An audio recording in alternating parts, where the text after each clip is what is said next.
Okay, hello everybody, good evening. It's great to be back. My name is Salomon, and it's great to be back. And what I mean by that is it's great to be back among the living, and it's great to be healthy, thank God. And it's great to be back on H.com.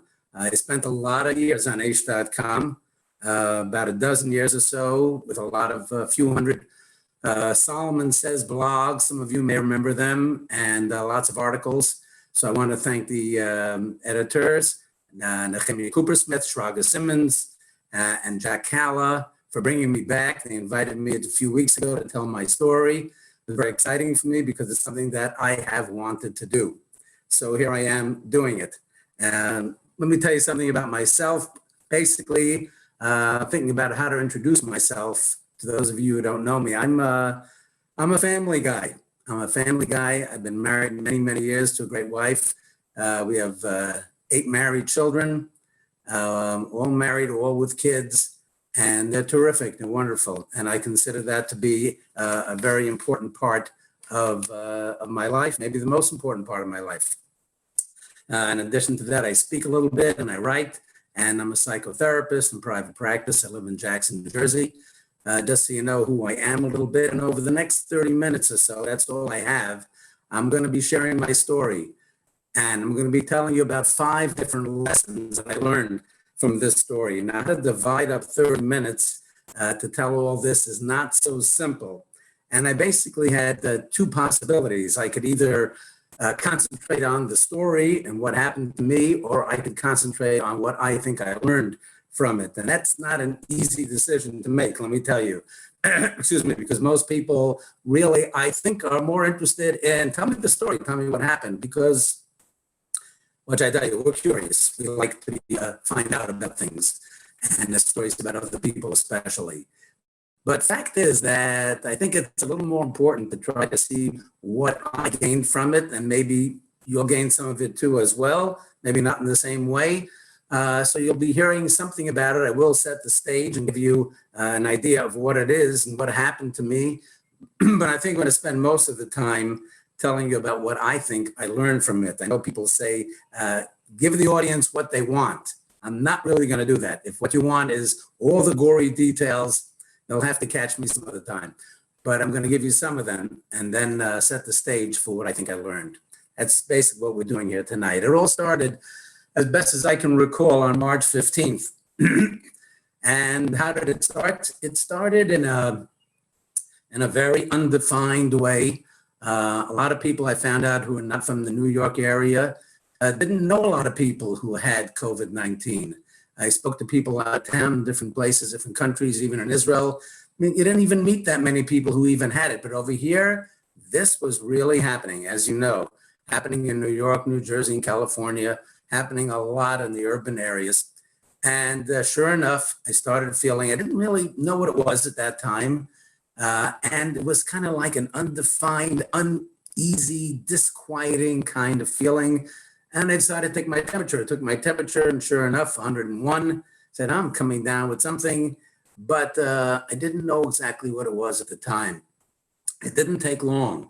Let me tell you, within the next day or so, I started to feel incredibly weak. It's the best way I could describe it. I was just weak. I was washed out. I felt, as I called it, feeble, frail, flimsy, and fragile. And I didn't know what it was. I had never experienced that kind of weakness in my life before. I very quickly had no appetite at all. Couldn't eat anything, didn't want to eat anything, couldn't imagine eating anything, or couldn't imagine ever wanting to eat anything.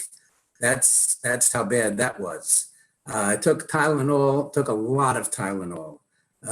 Tried to stay within the limits. It was hard because I got a little bit relief from the Tylenol, at least the fever came down. But after a while, I saw that that really wasn't doing it, wasn't enough. And after a few days, I was getting more symptoms.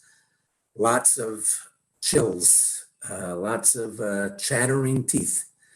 Not very pretty. My wife was home with me and didn't quite know what to do. And she was trying really her best to try to figure it out and give me some comfort.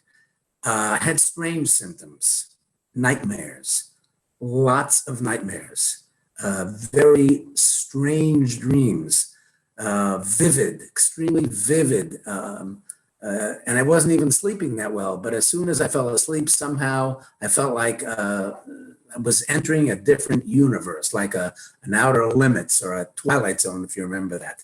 That's what it was like. I had terrible night sweats, you should excuse me. Terrible sweats. Woke up and soaking, just, my whole body and the fever and everything. And it had a terrible odor even. I'm embarrassed to tell you, but it's a very personal story. I'm telling you basically everything. And a big part of it, I had an extremely dry mouth. One of the worst nights I had maybe in my life was when I had one night during the 26-day bout that my mouth was so dry, I didn't sleep the entire night. I just sat up in bed and I drank. I drank and I had to drink. I had to drink basically every minute, just about every minute. It was unbelievable. No matter how much I drank, it wasn't going to do it for me. No matter how much I put into me, I had to drink again another 60 seconds later. It was bad. And then the breathing problems started. Thank God they were not terrible. And I must say that I was not the worst case you've ever heard. I never went to the hospital. Thank God I never went to the hospital. But according to my wife, what she tells me, she said I would wake up every morning and say to her, I need to go to the hospital. And that's not me, because I stay away from that. But it was so bad, and the breathing started getting bad, and it started to worry me, and I got anxiety from it, etc. So there I was every day, week after week.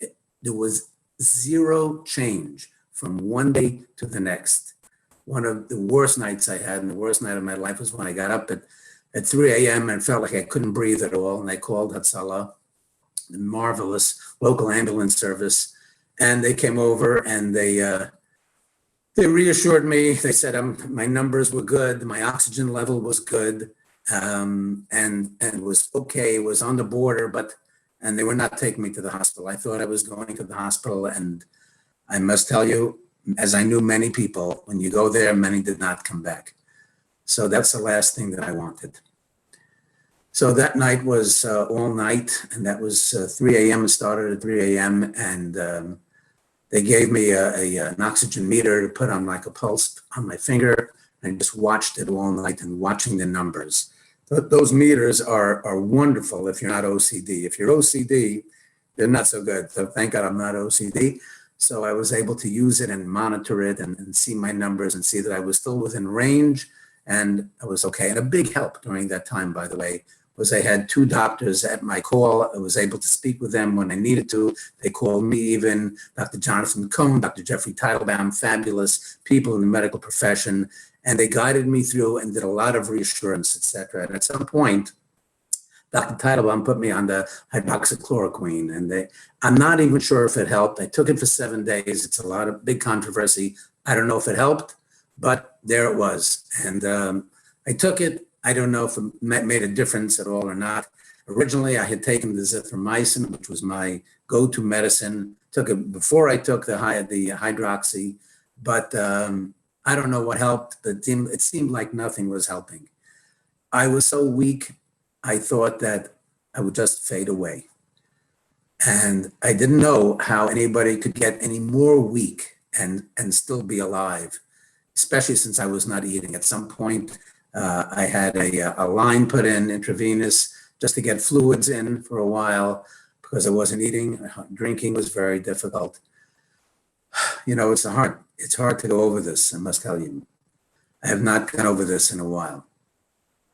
And I remember one day my wife was trying to get me to eat a banana, and I just couldn't because I was just so weak. I knew I needed to eat, but I was just so weak. And I remember telling her, I can't eat the banana. I can't even hold the banana. I really couldn't do anything myself. I couldn't even hold the banana. And a banana is not that heavy, but it was too much for me. So there I was, and it just went day after day after day. And I stayed out of the hospital, and I thought I wouldn't make it in many points. And thank God, after about the 23, 24 days, it started to lift. By 26 days or more or so, I felt like it was really getting better. And all the symptoms faded away. I never lost my sense of smell or taste, etc. It just came back after a trip to hell. That's basically what it was. I think that's aptly said. And what did I learn? So I put it down to 5 things. There probably are more. I hope that you can relate to some of it. They're not anything brilliant, and there's nothing here that's something you've never heard before. Maybe they're just reminders, but to me they're important, and they're all reminders. So I'll give you a sense of the different things that I learned from this extraordinary experience. One that I hope I never have to face again, but one in which I do feel I got a tremendous amount of knowledge and growth from this experience. First thing I want to tell you is that I learned about independence. I consider myself a pretty independent guy, and I always put it at a premium. It's important to be independent. Independence is compared to strength. You're not strong if you're not independent, and you have to be independent. But the problem is that we often, I think, mistake pride for independence. It becomes a matter of pride when you don't want to lean on someone. You don't want to depend on someone else. But what I learned is that being dependent is not such a bad thing. Being independent is not what it's trumped up to be, and that's not a political statement. We have a Declaration of Independence. I'd like to make a Declaration of Dependence. Believe me, I was so dependent during those 3 to 4 weeks, could do almost nothing myself. And my wife was a miracle worker, and she did everything for me, and I was totally reliant on her. And that, as you well know, is not a very good feeling. But I learned from it that it's okay. Maybe it's not even that it's okay, but maybe that it's necessary and it's even important. People say, if you want something done right, do it yourself.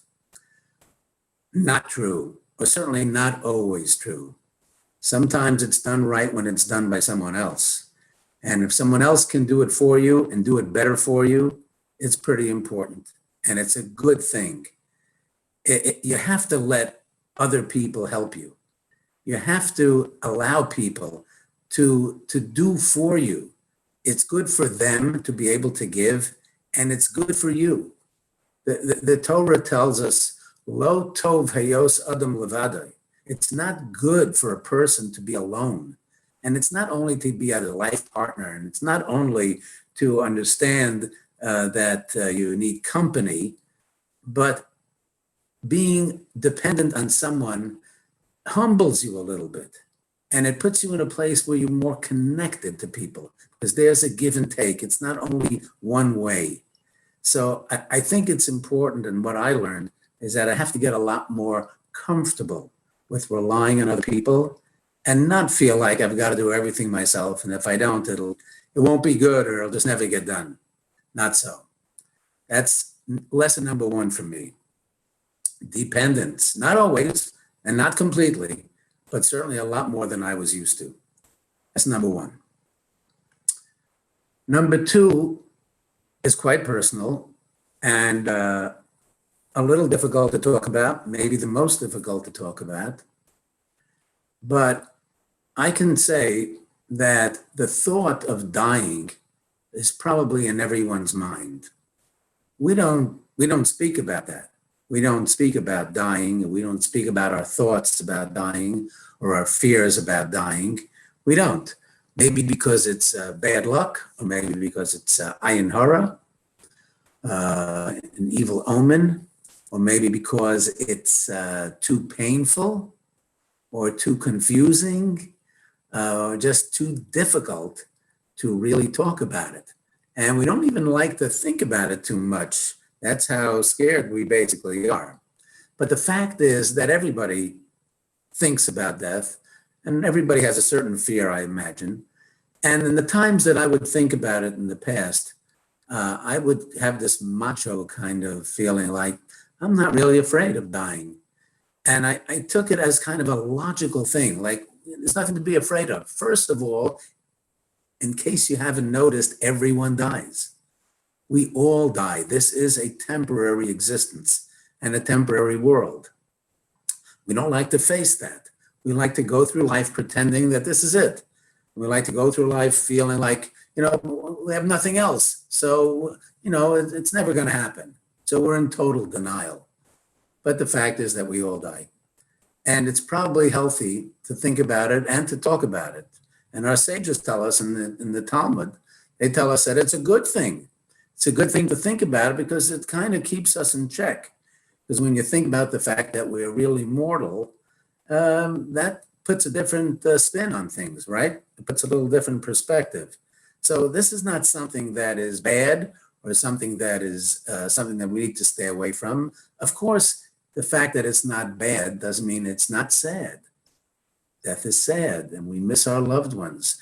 We have so many people who unfortunately died during this COVID-19. From my neighborhood alone, here in Lakewood and Jackson, New Jersey, we lost 60, 70, or 80 prime citizens and people of community leaders and great rabbis and wonderful, and then in all the other neighborhoods. And it's very, very sad. Of course it is. But I had myself talked into myself that I'm not really afraid of it. It's something that happens, and it's not something we want, and it's not something that we're comfortable with, but there's nothing really to be afraid of. Well, guess what? I discovered how wrong I was. Boy, was I scared. Boy, was I scared. And it was a shock to me. I was just so scared. I just didn't want to let go. Have a nice life and a lot of great people around me and wonderful things and big plans. And I just didn't want to go. And I was afraid that I would. And the fear was not only painful, but it was surprising. So that was an example of something that I thought I knew, but I didn't know. The weakness was so dominant, so pronounced, and the breathing issues, even though they were not dreadful, it never put me in the hospital, but they were enough for me to say, what happens if I can't breathe? And that's not a feeling that I want to go back to.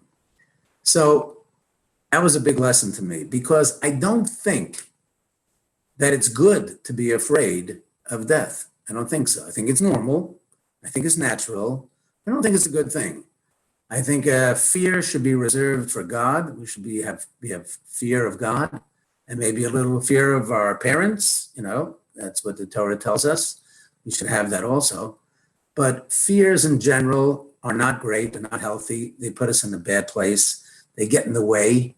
And to the extent that I can still work on it and become less fearful, that's a good thing. Because I didn't think I had to work on it. I thought I was fine. And I thought that was just not a part of me. And I was wrong. I was really wrong. And it was quite a revelation. So to me, that's a great lesson. Face your fears. Don't be a denier. And then you can work on them. If you're not aware of them, you'll never work on it. Number two. Number three was a little surprising, but a little similar to number two in that it's something that I thought I had already attained. And in fact, yes and no. And that is the word bitachon. And that is trust and belief and reliance on God. I thought I had bitachon. I thought I was very, very clear about, excuse me, thought it was clear about my trust in God and my understanding that He runs the world and He runs everything about it, excuse me, and every part of my life. This little thing in my throat now that he's in charge of that also, put the frog in my throat, etc. And I try to live that way. But I found that when I was totally helpless and sometimes hopeless, I found that I had to go there. I was forced to put all my trust in him. And I found myself speaking to him and speaking more to him and trying to develop a relationship with him. You know, it's very difficult to trust someone that you don't know.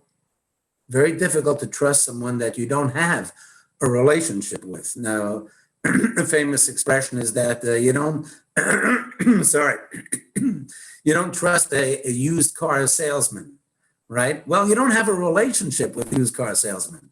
So if you don't know him, and you think he has ulterior motives, it's hard to trust him, right? And it's the same with many people. Until you get to know someone, until you have a real relationship with someone, you can't fully put your trust in that person or even that being.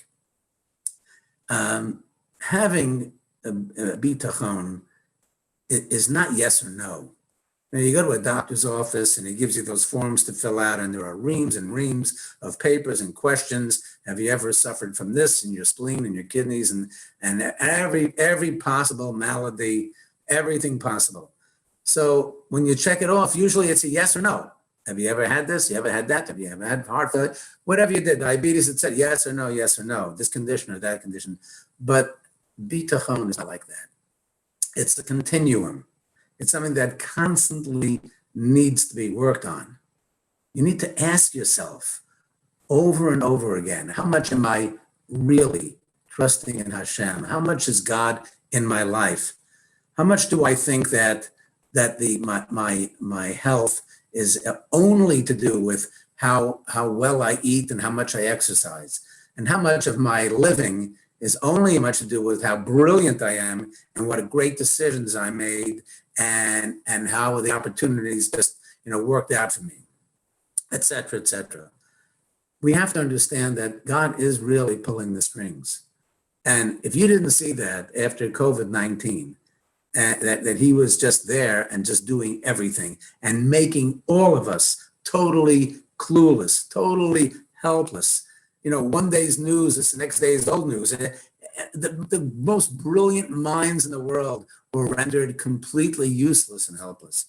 If you can't see that God really running the world, then we need to brush up and we need to go back and ask ourselves again, how much do we really believe? And that's what I found myself doing. And I understood that it needs constant monitoring. I'm monitoring my oxygen level with my pulse in that with my finger in my meter, but I need to monitor my belief system and I need to nourish it. It needs constant watering and constant nourishment in order to be able to help it grow. In Tehillim, in the Psalms 55, it says, Hashlech al Hashem Yehovcha, cast your troubles upon God, and he will sustain you.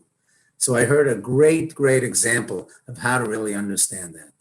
You're driving down the road and you're spinning nicely, beautiful, and all's going well. And then you see there at a bus stop, you see a friend of yours, and he's waiting at the bus stop, and he's got this huge box on his back, just carrying it.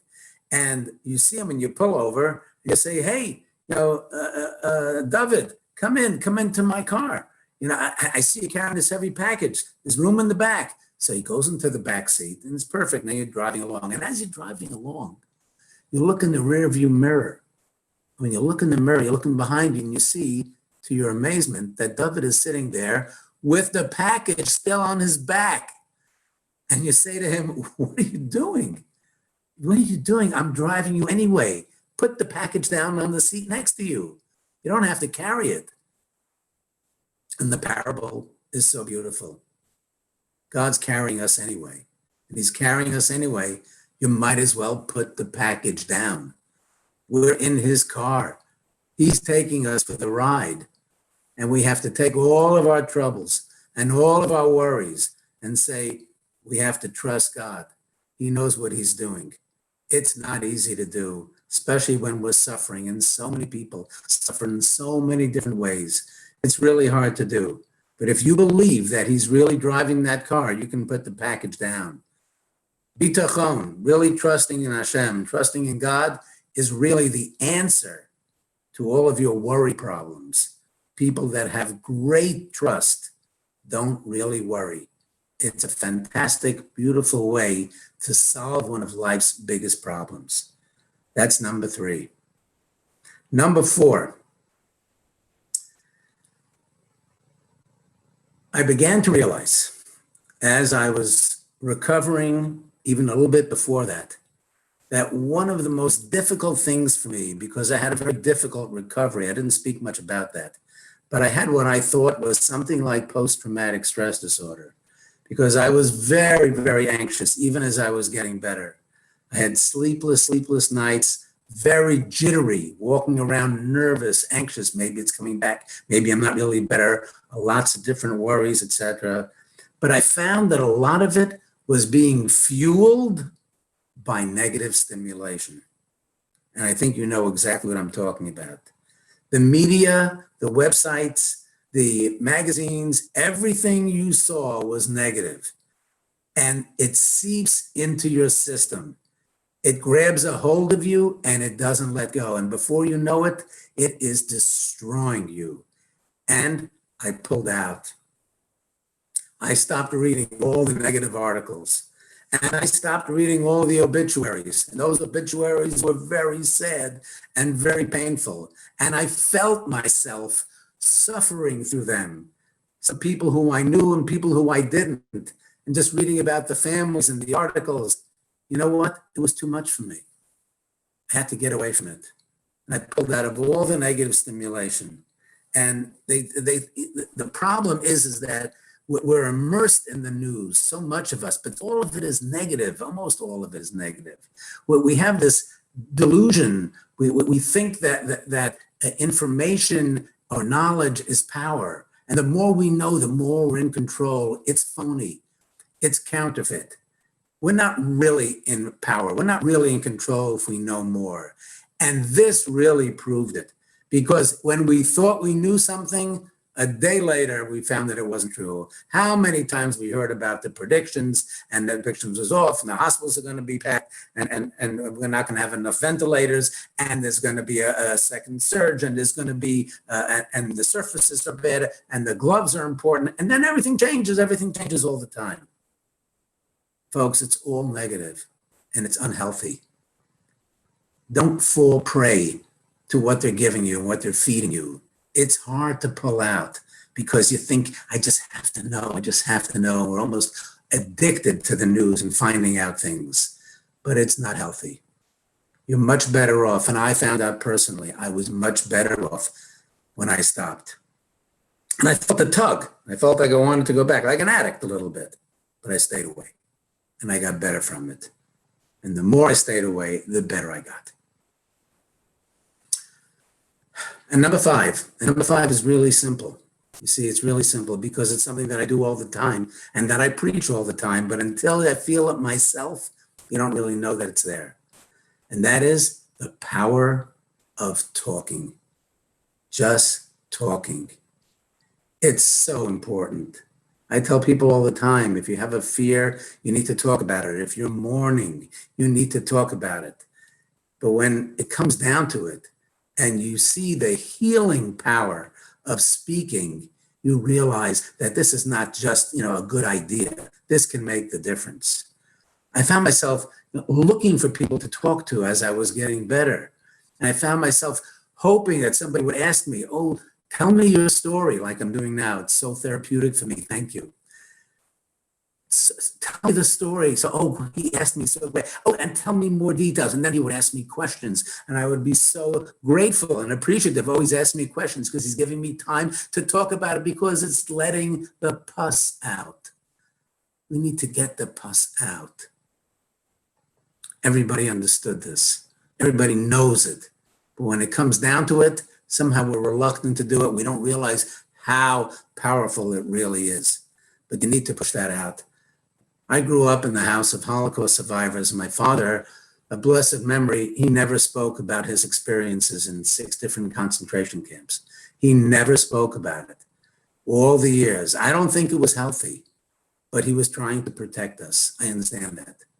But once a week, he got together at Riverside Park in the West Side Manhattan, and he had a huddle with other survivors. This was in the 60s. And the war was only like 20 something years old, over. And he used to huddle with his Holocaust survivors, friends, and they used to talk. And that's where the pus came out. And that was the therapy. And this went on for years like that. It was a private little group that was a therapy group, really. And I realize how important that is. And if things are bothering you, you need to find someone to talk to. You need to get it out and talk about it as much as you have to. And the more you do, the better you'll feel. 5 different things that I learned. I had a terrible, terrible experience. And I thank God every day. And I thank him more and more and more. And life has never been more beautiful than it is now. But I learned about independence, how it's not as great as it seems. Dependence is fine. I learned about my fear of death. It's a good thing. Good to work on it. It's not a good thing to be afraid, but it's good to know about it because then you'll work on it. And I learned about bitachon, how to trust in God in the way that you really should and how to work on it at all times. And I learned to stay away from all the negatives and stop with the news and stop with the websites that are just feeding us every doomsday scenario. And the value of talking.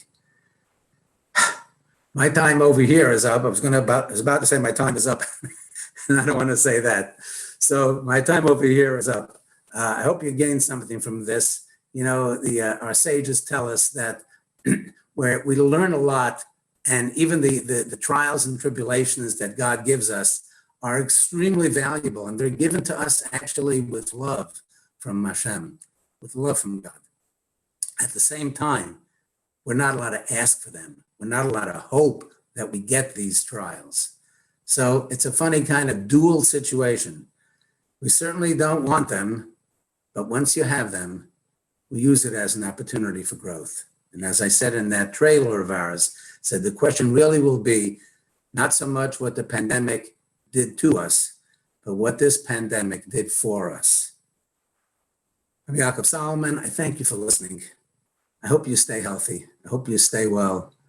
I hope you don't have to face any trials and tribulations. I hope the world gets to be normal again, but in a better place, with each person taking his own personal message from what happened, for whatever you went through or whether you heard about people went through, whatever that was, you use that as a springboard to be able to launch a vista of growth and be able to come closer to God in every which way possible. We should see the building of the temple, the new temple, speedily and in our days. Thank you and good night. There is time for questions, by the way. Yes, we can, even though we are limited to the 30 minutes, we can go 10 minutes or so for questions if any of you has, and you can ask personal things. This is your time to do it. And if you write it in on Facebook or on YouTube, whichever it may be, you can put those questions in and I'll see them up on the screen and I'll try to dodge them like most people do. No, I'll try to answer them to the best of my ability. If there are no questions, that's also okay. And we'll wait, I guess, a minute or so and see what people come up with and see how we should proceed and move on. You can ask me about the things that I learned, the things that I should have learned. You can comment about maybe things you've heard about, the things that you've learned. You could ask me about my personal experience, a little bit more about some of the details of what I a little bit rushed through, because I told you that I would, and see what comes up. Or have I left you totally speechless so that there's nothing else to say or nothing else to talk about or ask? That's okay. Either way. I also want to thank Todd Rosenblatt, who is our coordinator here and does such a fabulous job, puts it all together. He's watching me. By the way, on this Zoom, unlike the other Zooms, I don't see anybody. I don't know how many people are out there, but I don't see anybody. So I hope that you see me. If not, I think you would have told me.